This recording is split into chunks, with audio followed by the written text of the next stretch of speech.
പാണക്കാട് കുടുംബത്തിനെതിരെ തോന്നിയാസം പച്ചക്ക് ഇയാൾ പറയുകയാണെങ്കിൽ മുസ്ലിം ലീഗിന് പ്രവർത്തകന്മാരുണ്ട്, സമസ്തയിലെ തന്നെ പ്രവർത്തകന്മാരുണ്ട്. അവർ ഏത് രീതിയിലാണ് പെരുമാറാമെന്ന് പറയാൻ പറ്റില്ല. ഉമർ ഫൈസിയെ കൈകാര്യം ചെയ്യുമെന്നാണ് പറഞ്ഞത്. മുസ്ലിം ലീഗിൻ്റെയോ സമസ്തയുടെയോ പ്രവർത്തകർ ഇനിയും ഇത്തരത്തിൽ പോവുകയാണെങ്കിൽ ഉമർ ഫൈസിയെ കൈകാര്യം ചെയ്യുമെന്ന് പറയുമ്പോൾ അതൊരു വലിയ ഭീഷണിയാണ്, അതൊരു വലിയ താക്കീതാണ്. ഒരു പണ്ഡിതന് നേരെ ഒരു പാമരൻ, അതും മുസ്ലിമീങ്ങൾക്കിടയിലുള്ള ഒരു പാമരൻ തന്നെ, ഒരു രാഷ്ട്രീയക്കാരൻ ഇത്ര വലിയ ഒരു ഭീഷണി മുഴക്കുമ്പോൾ നമുക്ക് സംസാരിക്കാതിരിക്കാൻ പറ്റില്ല. 2 ദിവസങ്ങൾക്ക് മുമ്പ് തന്നെ ഈ ഉമർ ഫൈസി വിവാദം കത്തി തുടങ്ങിയിരുന്നു. പക്ഷെ ഞാനൊന്നും ആ വിഷയത്തിൽ ഇപ്പോൾ ഒരു ഐക്യത്തിൻ്റെ പാതയിൽ പോകേണ്ട സമയമായതുകൊണ്ട് തന്നെ, ഇലക്ഷനും മറ്റുമൊക്കെ വരുന്നത് കൊണ്ട് തന്നെ ഒരു വീഡിയോ ആവശ്യമില്ല എന്ന് ചിന്തിച്ചുകൊണ്ട് തന്നെ ഒരു ബ്രേക്ക് ഇട്ടതാണ്. പക്ഷേ രാഷ്ട്രീയക്കാർ പണ്ഡിതന്മാർക്കെതിരെ ഭീഷണിയുമായി വന്നു കഴിഞ്ഞാൽ പിന്നെ കാത്തു നിൽക്കുന്ന ഒരു വിഷയവുമില്ല. ഇവിടെ ഉമർ ഫൈസിക്കെതിരെ എന്തിനാണ് ഇത്തരത്തിൽ വലിയ ഒരു ഭീഷണി സമസ്തയുടെയും ലീഗിൻ്റെയും അഥവാ ലീഗ് അണികളായ സമസ്തക്കാർ കൈകാര്യം ചെയ്യുമെന്നാണ് ഈ ഷാഫി ചാലിയം പറയുന്നത്. ഇത്തരത്തിൽ ഉമർ ഫൈസിയെ കൈകാര്യം ചെയ്യുമെന്ന് വരെ പറഞ്ഞു കളയുന്നതിലേക്ക് എത്തുവാൻ യഥാർത്ഥത്തിൽ തെറ്റിദ്ധരിപ്പിക്കലാണ് ഇവിടെ ഷാഫി ചാലിയം നടത്തുന്നത്. ഷാഫി ചാലിയത്തിന്റെ ഈ ഭീഷണി മുഴുവനും കേൾക്കുന്നതിന് മുമ്പ് എന്ത് തെറ്റാണ് ഇത്രത്തോളം പറയാൻ ഉമർ ഫൈസി ചെയ്തത് എന്നൊന്ന് നമുക്കറിയണമല്ലോ. ആദ്യം ഉമർ ഫൈസി പറഞ്ഞത് ചെറിയൊരു ഭാഗം ഒന്ന് കേൾക്കാം. തങ്ങളും ഹൈദരലി തങ്ങളും സമസ്തയുടെ നിലപാടുകൾക്കൊപ്പം ആയിരുന്നു. ഇവരുടെ പാരമ്പര്യം പറഞ്ഞ് സമസ്തയെ പേടിപ്പിക്കാൻ വരണ്ട. നബിയുടെ പാരമ്പര്യം മാത്രം പോരാ, വിശ്വാസത്തിൽ നിന്ന് വഴി പിഴയ്ക്കരുതെന്നും ഉമർ ഫൈസി മുന്നറിയിപ്പ് നൽകി. പൈതൃകവും പാരമ്പര്യവും പറഞ്ഞുകൊണ്ട് സമസ്തയെ പഠിപ്പിക്കണ്ട. ഒരു വോട്ട് എവിടെന്നെങ്കിലുമൊക്കെ കിട്ടിയാതല്ല വേണ്ടത്. ഈ രാജ്യത്തിന്റെ ഭരണഘടനയ്ക്ക് വിരുദ്ധമായ നിലപാടുകൾ എന്നതുകൊണ്ട് എല്ലാവരും അതിന് വെറുക്കുന്ന സാധനമാണ്. ഒറ്റക്കെട്ടായെടുത്ത തീരുമാനങ്ങൾ നടപ്പിലാക്കാൻ പാണക്കാട് കുടുംബത്തിന് ഉത്തരവാദിത്തമുണ്ട്. മുജാഹിദുമായുള്ള രാഷ്ട്രീയ കൂട്ടുകെട്ടിനെ സമസ്ത എതിർത്തിട്ടില്ല. ജമാഅത്തെ ഇസ്ലാമിയെ കൂട്ടുപിടിക്കുന്നതിലൂടെ ഇരിക്കുന്ന കൊമ്പ് മുറിക്കുകയാണ്. വഴിതെറ്റിയവർ തെറ്റുതിരുത്തി തിരിച്ചു വരണമെന്നും ഉമർ ഫൈസി പറഞ്ഞു. അപ്പൊ ഇതാണ് ഉമർ ഫൈസി പറഞ്ഞത്. ഉമർ ഫൈസി എന്താണ് ഇത്ര വലിയ ഭീഷണി മുഴക്കാനൊക്കെ വല്ല തെറ്റും ഇതിൽ പറഞ്ഞത്? ഒരു തെറ്റും പറഞ്ഞിട്ടില്ല. അല്ലെങ്കിൽ തന്നെ മുസ്ലിം ലീഗ് എന്ന് പറയുന്ന ഒരു പ്രസ്ഥാനം, ഒരു രാഷ്ട്രീയ പ്രസ്ഥാനം, ഒരു ഭൗതികമായ ഒരു പ്രസ്ഥാനം മുസ്ലിമീങ്ങളെ സംബന്ധിച്ചിടത്തോളം അത്ര തന്നെ പറയാമല്ലോ, വിമർശനത്തിന് അതീതമായ ഒരു പ്രസ്ഥാനമാണോ?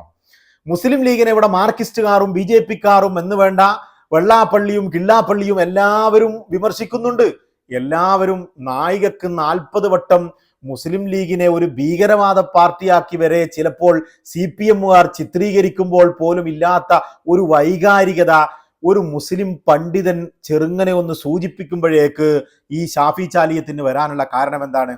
തികച്ചും സമുദായത്തിനുള്ളിൽ ഒരു വൈകാരികത സൃഷ്ടിച്ചുകൊണ്ട് ഈ പണ്ഡിതന്മാരെ ഒരു മൂലയിലേക്ക് ഒതുക്കാനുള്ള ഒരു ഗൂഢതന്ത്രമാണ് ഇവിടെ ഷാഫി ചാലിയം നടത്തുന്നത്. ഇത് 2 ദിവസങ്ങൾക്ക് മുമ്പ് ഈ ഉമർ ഫൈസി മുക്കത്തിന്റെ വിഷയം പാണക്കാട് തങ്ങളോടും കുഞ്ഞാലിക്കുട്ടിയോടും പത്രക്കാർ ചോദിച്ചപ്പോൾ ഇത്തരത്തിൽ കേൾക്കുന്നുണ്ടല്ലോ, ഉമർ ഫൈസി ഇങ്ങനെ പ്രസംഗിച്ചിട്ടുണ്ടല്ലോ എന്ന് പറഞ്ഞപ്പോൾ നിങ്ങൾ ഈ സ്പേസിന്റെ വിഷയം സുനിത വില്യംസിനെ കാണാൻ പോയ വേദിയിൽ നിന്ന് ഇറങ്ങി DC ബുക്സിൽ നിന്ന് ഇറങ്ങി വരുമ്പോഴായിരുന്നു ചോദ്യം.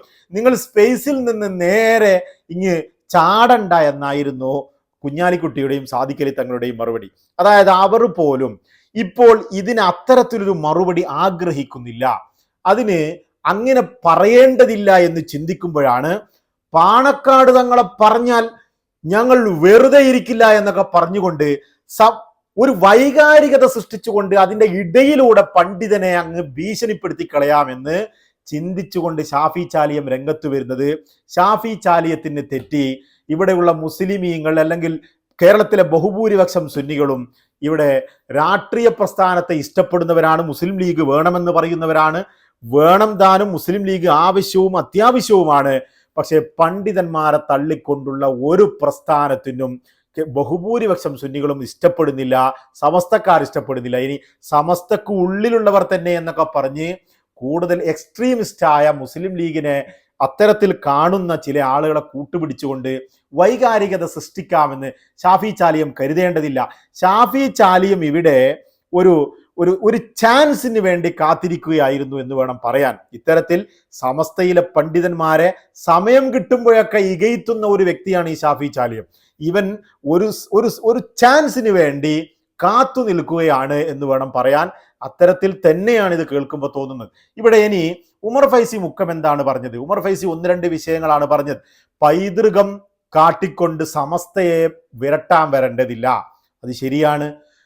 ഈ മുസ്ലിം ലീഗിന്റെ ഈ ഷാഫി ചാലിയം പറയുന്നു ബാഫക്കിത്തങ്ങളെയും പൂക്കോഴിത്തങ്ങളെയും ഒക്കെ വിമർശിക്കുവാനും മികയത്തുവാനും ഉമർ ഫൈസി ആരാണെന്ന്. ഉമർ ഫൈസി ബാഫക്കിത്തങ്ങളെയും പൂക്കോയത്തങ്ങളെയും അതുപോലെ തന്നെ ഹൈദരലി തങ്ങളെയും ഇകയത്തുകയല്ല ചെയ്തത്. അവരൊക്കെ വലിയ പൈതൃകമുള്ളവരായിരുന്നു. സമസ്ത ഒരു തീരുമാനമെടുത്ത് കഴിഞ്ഞാൽ ഹൈദരലി തങ്ങൾ വരെ പൂക്കോയത്തങ്ങളും ബാഫക്കിത്തങ്ങളും ഒക്കെയും ഇത്തരത്തിൽ അതിന് പിന്നിൽ അണിനിരക്കുന്ന ഒരു കാഴ്ചയായിരുന്നു, ഒരു പൈതൃകമാണ് നമുക്കുള്ളത്. ആ പൈതൃകത്തിന് വിപരീതമായി ഇപ്പോൾ അവരുടെ പിൻതലമുറക്കാരെന്ന് പറയുന്ന ആളുകൾ പ്രവർത്തിക്കുന്നത് തെറ്റാണ് എന്ന് ചൂണ്ടിക്കാണിക്കുകയായിരുന്നു. സമസ്ത എടുക്കുന്ന പല തീരുമാനങ്ങൾക്കെതിരെയും പ്രവർത്തിക്കുന്നത് അത്തരത്തിൽ പ്രവർത്തിച്ചുകൊണ്ട് സമസ്തയെ പേടിപ്പിക്കേണ്ടതില്ല എന്ന് പറയുകയായിരുന്നു. അതൊരു പണ്ഡിതന്റെ കടമയല്ലേ? രണ്ടാമത്തെ വിഷയം എന്ന് പറഞ്ഞു കഴിഞ്ഞാൽ ജമാഅത്തെ ഇസ്ലാമിയുമായി ഇപ്പോൾ UDF കൂട്ടുകൂടുന്ന ഒരു അവസ്ഥയെക്കുറിച്ചായിരിക്കും ഉമർ ഫൈസി മുക്കം പറഞ്ഞത്. ആ വിഷയത്തിൽ കേരളത്തിലെ ഇരു സുന്നികളും എതിർപ്പാണ് എന്ന കാര്യത്തിൽ യാതൊരു സംശയവുമില്ല. അതിൽ കാന്തപുരം വിഭാഗവും എതിർപ്പാണ്, ജിഫ്രി തങ്ങൾ വിഭാഗവും എതിർപ്പാണ്. ആ ഒരു സുന്നികളും ഇഷ്ടപ്പെടാത്ത ഒരു വിഷയമാണ് ഈ മുസ്ലിം ലീഗായാലും മറ്റവരായാലും സോഫ്റ്റ് ഒരു സമീപനം ജമാഅത്തെ ഇസ്ലാമിയോട് കൂടുന്നത്. അതിൽ തന്നെ ഉമർ ഫൈസി പറയുന്നുണ്ട്, അവർ നമ്മുടെ ഭരണഘടനയ്ക്ക് തന്നെ വിരുദ്ധമായ ആശയം വെച്ച് പുലർത്തുന്ന ആളുകളാണ്, മതരാഷ്ട്രവാദം ഉന്നയിക്കുന്ന ആളുകളാണ്. അവരോടെന്തിന് ഇത്തരത്തിൽ സഖ്യകക്ഷിയാണം, അല്ലെങ്കിൽ അവരോടെന്തിന് സോഫ്റ്റ് കോർണർ വരണം? ഈ ഒരു വിഷയങ്ങളാണ് ഇവിടെ ഉമർ ഫൈസി മുക്കം പറഞ്ഞത്. ഉമർ ഫൈസി അത് വിശദീകരിച്ച് പറയുന്നുണ്ട്. അതായത് ബാഫക്കിത്തങ്ങളും പൂക്കോയത്തങ്ങളും പല സമയങ്ങളിലും എടുത്ത നിലപാടുകളും സമസ്തക്ക് പിന്നിൽ അവർ അണിനിരുന്നതും മറ്റുമൊക്കെ വിശദീകരിച്ച് പറയുന്നുണ്ട്. ഇത്തരത്തിൽ അവരെ പുകഴ്ത്തിക്കൊണ്ട് തന്നെ അവരെ ഹൈദരലി തങ്ങളെയും മറ്റുമൊക്കെ പുകഴ്ത്തി പറഞ്ഞ ഉമർ ഫൈസി മുക്കത്തിനെ ഇകയത്തുവാൻ വേണ്ടി അവരെ ഇകയത്തി എന്ന് പച്ചക്കള്ളം പറഞ്ഞുകൊണ്ട് ഷാഫി ചാലിയം ഒരു വൈകാരികത അണികൾക്കിടയിൽ സൃഷ്ടിക്കുവാനും ഉമർ ഫൈസി മുക്കത്തിനെതിരെ എക്സ്ട്രീമിസ്റ്റുകളെ തിരിച്ചുവിടുവാനുമാണ് ഇത്തരത്തിലൊരു ചാൻസ് കിട്ടാൻ ഷാഫി ചാലിയം കാത്തു നിന്നത് എന്ന് തന്നെ വേണം പറയാൻ. ഇങ്ങനെ ഷാഫി ചാലിയം പറയുന്നത് പോലെയുള്ള ഒരു രീതിയിലുള്ള വിമർശനവും വാക്കും ഉമർ ഫൈസി മുക്കം നടത്തിയിട്ടില്ല. പിന്നെ ഞാനൊരു മറ്റൊരു വിഷയം പറയാം. ഉമർ ഫൈസി എന്ന് പറയുന്നത് ആരെയും ഭയപ്പെടാതെ, എൻ്റെ ഒരു കാഴ്ചപ്പാടിൽ ആര് തന്നെ എത്ര തന്നെ ചീത്ത പറഞ്ഞാലും ഉമർ ഫൈസിയെ എതിർക്കുന്ന ഓൺലി ഷാഫി ചാലിയ മാത്രമൊന്നുമല്ല. ഇതിൽ മുസ്ലിം ലീഗിൽ തന്നെ പല ആളുകളും ഉമർ ഫൈസിയെ കണ്ടുകൂടാത്തവരാണ്. അതുപോലെ തന്നെ മുസ്ലിം ലീഗിന് പുറത്തും ഇദ്ദേഹം ഇത്തരത്തിൽ പല സമയങ്ങളിലും ദീനിന്റെ നിയമം ആരുടെ മുഖത്ത് നോക്കിയും ഏത് സ്റ്റേജിലും ഒരു രാഷ്ട്രീയക്കാരനെയും ഭയപ്പെടാതെ പറയുന്നത് കൊണ്ടും ഇദ്ദേഹത്തിന് വിമർശകരുണ്ട്. അക്കാര്യത്തിൽ യാതൊരു സംശയവുമില്ല. അതുകൊണ്ട് തന്നെ അദ്ദേഹം എത്ര തന്നെ വിമർശിക്കപ്പെട്ടാലും വീണ്ടും വീണ്ടും അദ്ദേഹം സമയത്തിന് ദീനിന്റെ നിയമം പറയുന്നത്, ചൂണ്ടിക്കാണിച്ചു കൊടുക്കുന്നത് അദ്ദേഹത്തിന് ആരെയും ഭയപ്പാടില്ല എന്നുള്ളത് കൊണ്ടാണ് എന്ന് ഞാൻ സാന്ദർഭികമായി ഉണർത്തുകയാണ്. അപ്പൊ അത്തരത്തിൽ അദ്ദേഹം ആരെയും പേടിക്കാതെ ദീന് പറയുന്ന ഒരു വ്യക്തിയാണ്. അതുകൊണ്ട് തന്നെ അദ്ദേഹത്തെ വേട്ടയാടാൻ അനുവദിക്കുകയില്ല. രാഷ്ട്രീയക്കാരെക്കാൾ ഇവനെപ്പോലെയുള്ള പാമരനേക്കാൾ വലുത് പണ്ഡിതനായ ഉമർ ഫൈസിയാണ്. അദ്ദേഹം എത്തരത്തിൽ തന്നെ രാഷ്ട്രീയക്കാരെ വിമർശിച്ചു കഴിഞ്ഞാലും പണ്ഡിതന്മാരാണ് വലുത് എന്ന കാര്യത്തിൽ മുസ്ലിമിന് തർക്കമില്ല. ഇനി നമുക്ക് ഷാഫി ചാലിയം പറയുന്നു എന്ന് കേൾക്കാം. പാണക്കാട് കുടുംബത്തിനെതിരെ തോന്നിയാസം പച്ചയ്ക്ക് ഇയാൾ പറയുകയാണെങ്കിൽ മുസ്ലിം ലീഗിന് പ്രവർത്തകന്മാരുണ്ട്, സമസ്തയിലെ തന്നെ പ്രവർത്തകന്മാരുണ്ട്. അവർ ഏത് രീതിയിലാണ് പെരുമാറാമെന്ന് പറയാൻ പറ്റില്ല. ക്ഷമിക്കുന്നതിന് വളരെ എന്താണ്, അതിന് വളരെ പരിധിയുണ്ട്. അത് സമസ്തയിലെ ഉസ്താദുമാർ മനസ്സിലാക്കണം. ബഹുമാനപ്പെട്ട മുഷാവറ അംഗങ്ങൾ പഠിക്കണം. ഇത്തരത്തിലുള്ള റൗഡി ഭാഷയിൽ സംസാരിക്കുന്ന ഈ മനുഷ്യനൊക്കെയാണോ ഈ അതീവ പണ്ഡിതന്മാരിയിരിക്കുന്ന മുഷാവറയിൽ ഇരിക്കേണ്ടത്? അദ്ദേഹത്തിന് എന്ത് അർഹതയുള്ളത്? ബാഫീതങ്ങളെയും പൂക്കോയത്തങ്ങളെയും ആ പൈതൃകം വരെ ചോദ്യം ചെയ്യുന്ന ഈ മനുഷ്യനെ എന്തിനാണ് ഈ സമസ്തയ്ക്ക് ഇത്തരത്തിലുള്ള ആളുകൾ ആവശ്യം? വേറെ എത്ര നല്ല മനുഷ്യന്മാരുണ്ട്. ഇയാൾ ഒരു വട്ടമല്ല നിരന്തരമായി ഇതിങ്ങനെ പറഞ്ഞു കൊടുക്കുക. ഇതിങ്ങനെ കേട്ടുകൊണ്ട് നിൽക്കണോ? ആയിരക്കണക്കിന് പള്ളികളുടെ കാവ്യാണ് ആ മനുഷ്യൻ. നിങ്ങൾ മനസ്സിലാക്കണം.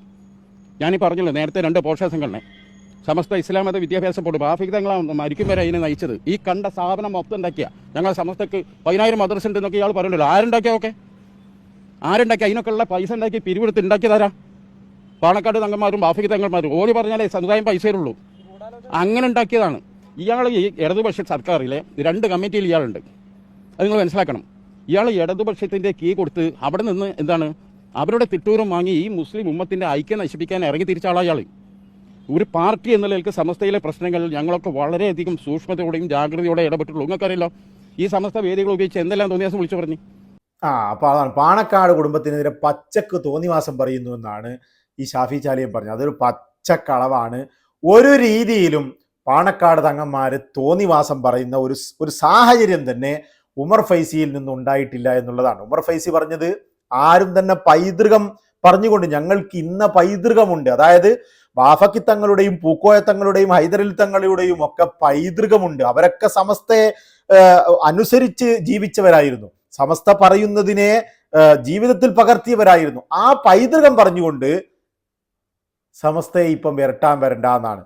അതായത് ഇപ്പോഴുള്ളവർ സമസ്ത പലപ്പോഴും CIC തീരുമാനങ്ങളും മറ്റ് പല നയങ്ങളിലും സമസ്തയെ എതിർത്തവരായിരുന്നു എന്നുള്ളത് മാത്രമാണ്. അതിൻ്റെ കൂടെ തന്നെ അഹ്ലു ബൈത്തിനെ ബഹുമാനിക്കേണ്ടതാണ് എന്നുള്ള മറ്റ് വിഷയങ്ങളും വളരെ കൃത്യമായി പറയുന്നു. അദ്ദേഹം വിഷയത്തിൽ നിന്ന് തികച്ചും അദ്ദേഹത്തിന് പറയേണ്ടത് മാത്രം പറയുന്നു. എന്നിട്ട് തങ്ങന്മാരെ ബഹുമാനിക്കണമെന്നും കൃത്യമായി പറയുന്നു. ആരെയും ഇകയത്തുന്നില്ല എന്നുള്ളതാണ്.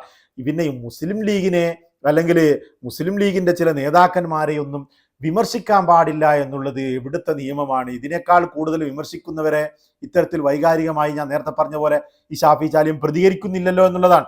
ഇത് ഷാഫി ചാലിയം ഒരവസരത്തിന് വേണ്ടി എന്നിട്ട് പറയാണ് ഞാൻ സൂക്ഷ്മത പാലിച്ചിട്ടുണ്ട്, അതുകൊണ്ടാണ് മിണ്ടാതിരുന്നത്.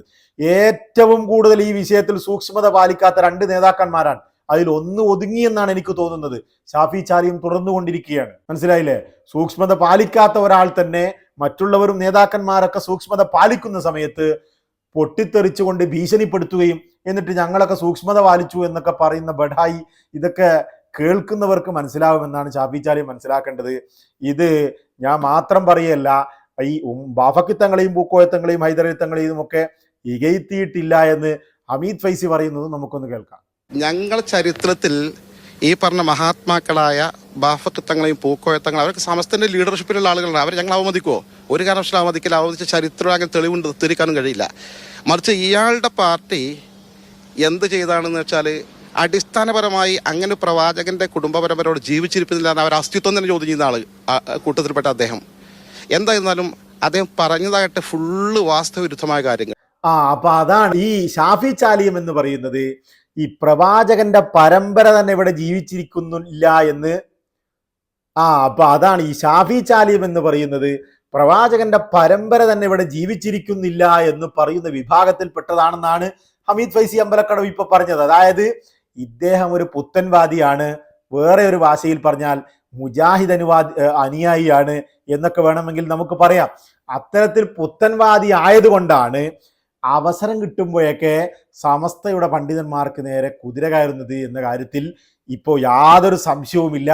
അതൊക്കെ തിരിച്ചറിയുവാൻ കേരളത്തിലെ സുന്നികൾക്കും മുസ്ലിം ലീഗിന്റെയും അതുപോലെ തന്നെ സമസ്തയുടെയും ഒക്കെ അണികൾക്കും പ്രാപ്തിയുണ്ട് എന്ന് ഈ ഷാഫി ചാലിയെ മനസ്സിലാക്കുക.